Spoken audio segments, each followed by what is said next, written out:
अब बच्चों, हम तुम लोगों को काव्य संकलन का मतलब काव्य खंड जो है हिंदी का, उसमें 2 पाठ हो चुका है, सूरदास और तुलसीदास। अब तीसरा पाठ जो है रसखान पढ़ाने जा रहे हैं। रसखान जी का पहले जीवन परिचय पढ़ाएंगे। रसखान सगुण भक्ति काव्य धारा के कृष्ण भक्ति शाखा के सर्वश्रेष्ठ कवि हैं। इनका वास्तविक नाम सैयद इब्राहिम था। यद्यपि ये मुस्लिम थे, लेकिन फिर भी भगवान कृष्ण के प्रति इनकी अपार आस्था थी। इन्होंने अपनी रचनाओं में कृष्ण का ही, उनकी लीलाओं का ही उल्लेख किया है। इनका जन्म दिल्ली में 1533 ईस्वी में हुआ था।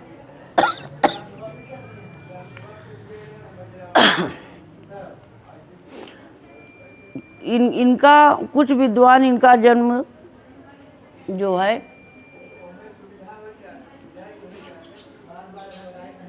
दिल्ली में मानते हैं, और कुछ लोग जो है पिहानी, जो कि हरदोई उत्तर प्रदेश में है, वहाँ पे मानते हैं। लेकिन ज़्यादा प्रचलित जो है वह दिल्ली में ही है। ये जो है विठल दास जी के शिष्य हो गए थे। इनका उपनाम रसखान था। यथा नाम तथा गुण, रस की खान, क्योंकि इनके एक एक सवैये में जो है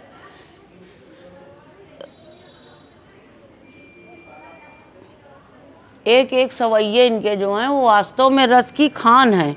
इनकी मृत्यु लगभग 1618 ईस्वी में हुई थी। ये बड़े प्रेमी व्यक्ति थे। इन्होंने भगवान कृष्ण के प्रति अलौकिक प्रेम भाव प्रदर्शित किया है। ये जितना कृष्ण के रूप सौंदर्य पर मुग्ध थे, मोहित थे, उतनी ही इनकी लीला भूमि ब्रज के जो है प्राकृतिक सौंदर्य पर भी ये मोहित थे। कृष्ण के प्रति इनकी तीव्र आस्था थी। इस कारण इनकी रचनाएं जो है भगवान कृष्ण के जीवन पर ही आधारित हैं। इन्होंने 4 पुस्तकों की रचना की है। सुजान रसखान, प्रेम वाटिका, बाल लीला और अष्टयाम। इन 4 रचनाओं की इन्होंने रचना की है। प्रेम वाटिका और सुजान रसखान, इसमें जो है 139 दोहे हैं। इनके दोहों में प्रेम और भक्ति का विशेष वर्णन हुआ है।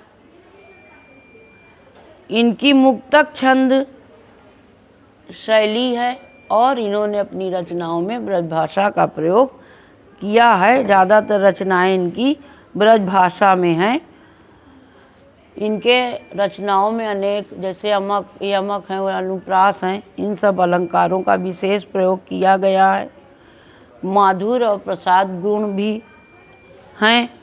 इनकी शैली जो है अत्यंत सरल और प्रभाव उत्पादक है, जिसमें कवित्व, सवैया, दोहा आदि छंदों का प्रयोग किया गया है।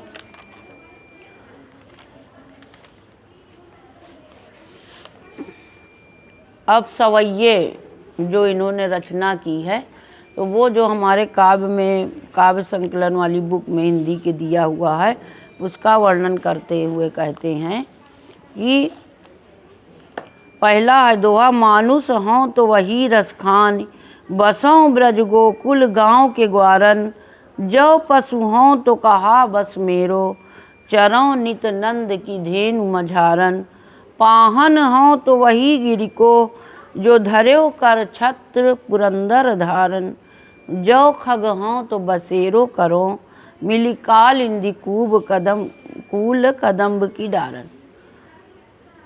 रसखान कवि जो है विशेष रूप से भगवान कृष्ण के ही भक्त हैं।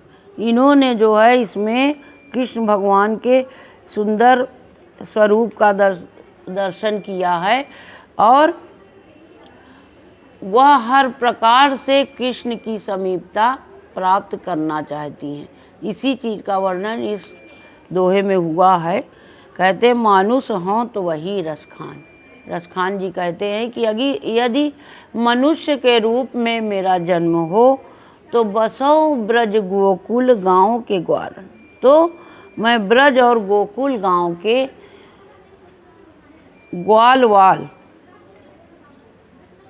ग्वारन मतलब ग्वाल वालों के बीच में निवास करूं। बसों ब्रज गोकुल गांव के ग्वारन। गोकुल और ब्रज गांव के जो है ग्वाल वालों के बीच ही निवास करूं। जो पशु हों तो कहा बस मेरो। कहते हैं कि यदि पशु के रूप में मेरा जन्म हो तो इसमें मेरा कोई भी बस नहीं है, लेकिन फिर भी मैं ये चाहता हूँ कि चरो नित नंद की धेनु मझारन, कि मैं प्रतिदिन, नित्य मतलब प्रतिदिन, नंद की धेनु के, धेनु माने गाय के, मझारन माने बीच में, कि मेरी ये इच्छा है कि मैं जो है नंद की गायों के बीच में चरा करूं। पाहन हो तो वही गिरी को। पाहन मतलब पत्थर, गिरी मतलब पहाड़। यदि पाहन हो तो वही गिर को, यदि पत्थर बनूं मैं तो उसी गिरी मतलब उसी पर्वत का पत्थर बनना चाहता हूँ जो धर्यो कर छत्र पुरंदर धारण। जो पुरंदर मतलब इंद्र के प्रकोप से ब्रज वालों की रक्षा करने के लिए भगवान कृष्ण ने जिस गोवर्धन पर्वत के पत्थर को, जिस गोवर्धन पर्वत को अपने हाथों पर, उंगली पर धारण कर लिया था, मैं उसी गोवर्धन पर्वत का पत्थर बनना चाहता हूँ। जो खग हों तो बसेरो करो। यदि पक्षी के रूप में मेरा जन्म हो तो मेरी यह इच्छा है कि बसेरो करो मिली कालिंदी कूल कदम्ब की डारन। कालिंदी मतलब यमुना, कूल माने किनारा, मतलब यमुना नदी के किनारे कदम्ब की डाल पर मिलकर निवास करूं।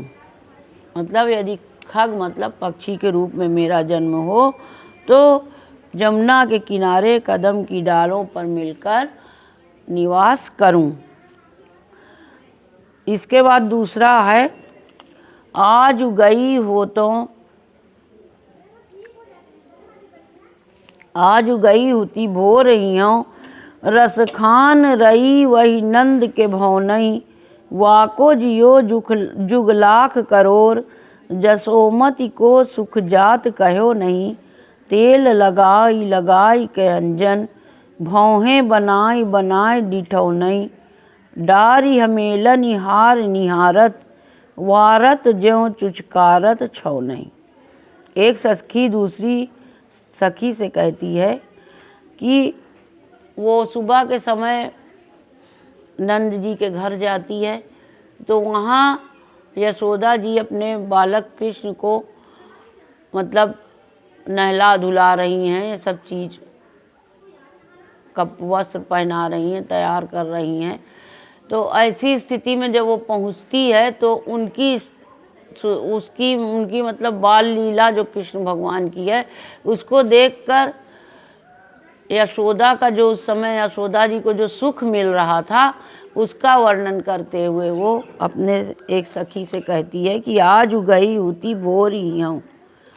आज गई होती भोर ही हूँ मतलब भोर माने सुबह ही, मैं हूँ मतलब मैं आज सुबह ही भगवान नंद जी के घर गई थी। रसखान ही रही वही नंद के भौनई। रसखान जी कहते हैं कि आज सुबह होते ही मैं नंद जी के घर में गई थी। वाको जियो जुग लाख करोड़, की कहती हैं कि उनके पुत्र अर्थात श्री कृष्ण जो है वो वाको जियो मतलब उनके पुत्र लाडले जो श्री कृष्ण जी हैं वो लाखों करोड़ों वर्षों तक जीवित रहें, ऐसी मेरी कामना है। जसोमति को सुख जात कहो नहीं। उस समय जो है यशोदा जी को जो सुख का अनुभव हो रहा था उसका वर्णन जो है नहीं किया जा सकता है। तेल लगाई लगाई के अंजन, भगवान कृष्ण को जो है वो तेल उपटन लगाकर और आँखों में काजल लगाकर उनके भौहों को अच्छी तरह से संवार कर ऊपर जो है काला टीका लगा देती हैं। कहने का मतलब ये है कि तुम लोगों को पता होगा कि लोग अपने बच्चों को नज़र से बचाने के लिए जो है काले रंग का टीका मस्तक पर लगा देते हैं। वैसे ही माता यशोदा ने अपने पुत्र कृष्ण को जो है नज़र से बचाने के लिए काले रंग का टीका लगाया। डारी हमेलनी हारी निहारत, उनके गले में जो है वैजंती माला डालकर उनको इस प्रकार से देखकर खुश हो रही थी। डारी हमेलनी हारी निहारत, उनको हार पहना के खुश हो रही हैं।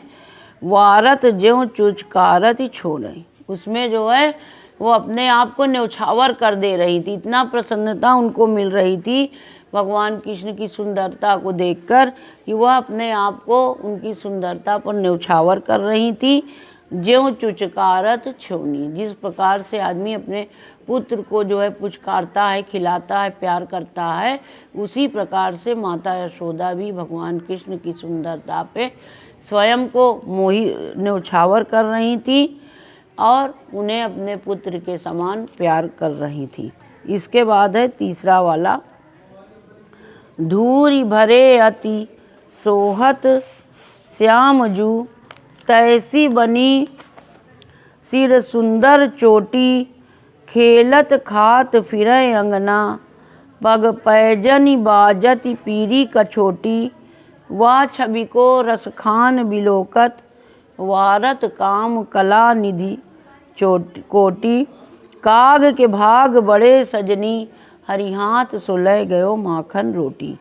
इसमें भगवान कृष्ण की सुंदरता का वर्णन किया गया है।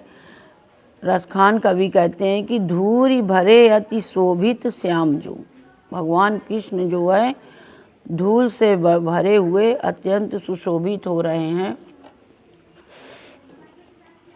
उनके सिर पर उसी प्रकार उनके सिर पर सुंदर चोटी भी बनी हुई है। खेलत खात फिरें अंगना, वह खेलते खाते हुए नंद के आंगन में घूम रहे हैं।